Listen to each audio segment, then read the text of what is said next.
Assalamualaikum warahmatullahi wabarakatuh.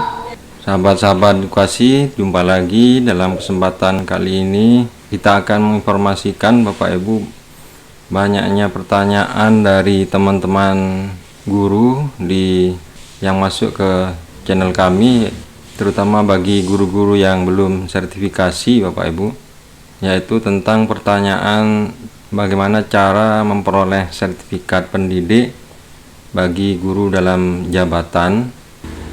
Isunya dengan adanya rancangan undang-undang Sidiknas itu akan ditiadakan, tetapi berdasarkan peraturan Menteri Pendidikan dan Kebudayaan Bapak Ibu nomor 54 tahun 2022, itu Kemendikbud mengeluarkan peraturan bagaimana tata cara memperoleh sertifikat pendidik.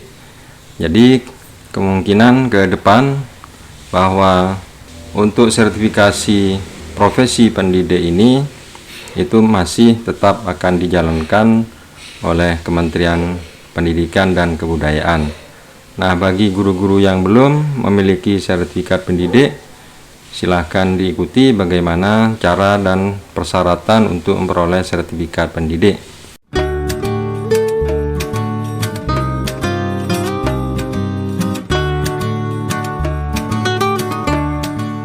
Bapak Ibu sekalian, ada peraturan Menteri Pendidikan dan Kebudayaan nomor 54 tahun 2022, yaitu tentang cara memperoleh sertifikat pendidik bagi guru dalam jabatan. Dari peraturan ini yang bisa dijadikan dasar Bapak Ibu, dan yang penting di dalam isi surat peraturan ini yaitu di pasal 2. Jadi memang ke depan masih akan diadakan sertifikasi pendidik, karena berdasarkan pasal 2 ini sertifikasi bertujuan untuk memberikan pengakuan kepada guru dalam jabatan sebagai tenaga profesional pada satuan pendidikan dalam memenuhi kompetensi pendidik, kepribadian, sosial, dan profesional sesuai dengan ketentuan peraturan perundang-undangan. Nah, di dalam pasal 3, sertifikasi pendidik bagi guru dalam jabatan dilaksanakan melalui program PPG dalam jabatan. Jadi, ke depan bahwa sertifikasi pendidik itu tetap akan dilaksanakan, yaitu melalui program PPG dalam jabatan Bapak Ibu. Nah, di pasal 4 dijelaskan bahwa guru dalam jabatan sebagaimana pasal 3 merupakan guru dalam jabatan yang diangkat sampai tahun 2025 Bapak Ibu. Kemudian di ayat 2 pasal 4 ini dijelaskan bahwa guru dalam jabatan adalah guru yang telah memiliki sertifikat pendidikan guru penggerak Bapak Ibu. Kemudian guru yang telah mengikuti pendidikan dan latihan profesi guru namun belum lulus ujian tulis nasional atau uji kompetensi pada akhir pendidikan dan latihan profesi guru, serta guru yang belum memiliki sertifikat pendidik yang tidak termasuk guru sebagaimana dimaksud huruf A dan B. Jadi semua guru nantinya memang akan dilaksanakan program PPG dalam jabatan ini Bapak Ibu. Nah, tentang persyaratannya di pasal 5 dijelaskan calon mahasiswa harus memenuhi persyaratan sebagai berikut. Yang pertama, berstatus sebagai guru dalam jabatan, masih aktif melaksanakan tugas sebagai guru selama 3 tahun terakhir. Kemudian yang kedua, memiliki kualifikasi akademik sarjana S1 atau diploma 4. Yang ketiga, memiliki nomor induk nomor unik pendidik dan ketenaga pendidikan atau NUPTK. Yang keempat, berusia paling tinggi 58 tahun pada tahun berkenaan, sehat jasmani dan rohani, kemudian bebas narkotika, psikotropika, dan zat aditif lainnya. Berikutnya, berkelakuan baik. Dan yang terakhir Bapak Ibu, harus terdaftar di sistem data pokok Kementerian Pendidikan, jadi Dapodik Bapak Ibu.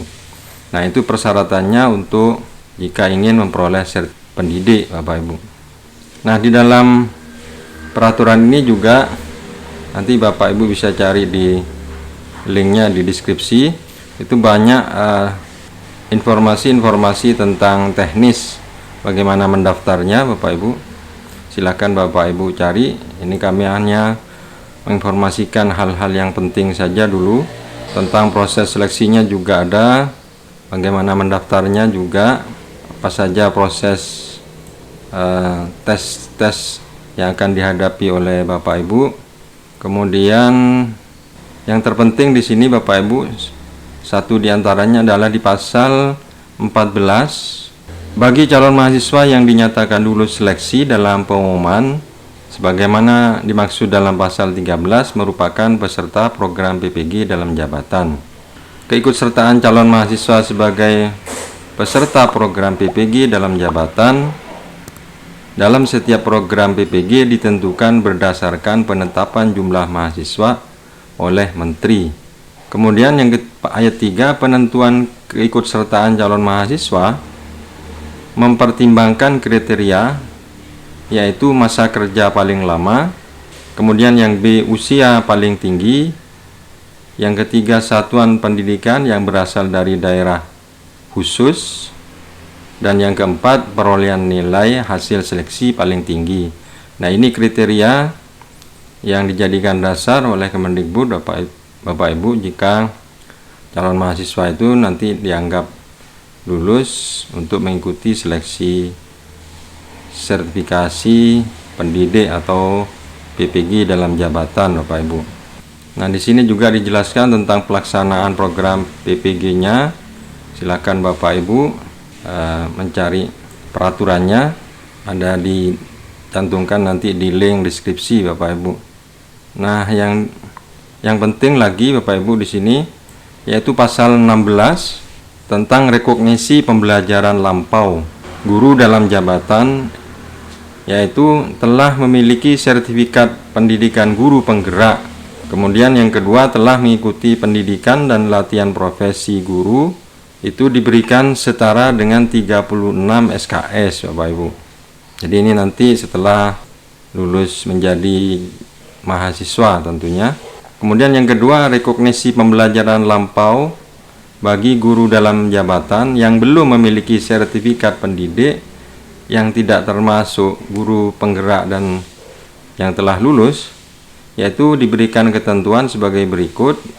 Yang pertama, guru dalam jabatan yang diangkat sampai dengan akhir tahun 2015 diberikan setara dengan 24 SKS. Kemudian yang kedua, guru dalam jabatan yang diangkat mulai tahun 2016 sampai 2025 diberikan setara 18 SKS. Nah, itu yang akan ditempuh oleh Bapak Ibu jika nanti mengikuti PPG dalam jabatan.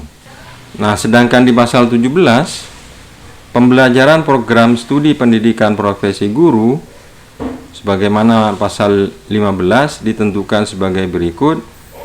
Yang pertama, guru dalam jabatan yang diangkat sampai dengan akhir tahun 2015 menempuh 12 SKS.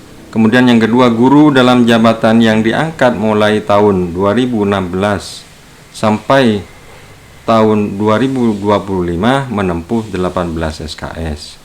Nah, itulah Bapak Ibu, saya kira hal-hal yang penting dari peraturan menteri ini tentang tata cara memperoleh sertifikat pendidik. Bapak Ibu silahkan cari saja peraturan menterinya supaya lebih mendalam. Bapak Ibu, kami hanya menginformasikan yang penting-penting saja. Nah, itulah informasi sedikit Bapak Ibu, mudah-mudahan bermanfaat. Assalamualaikum warahmatullahi wabarakatuh.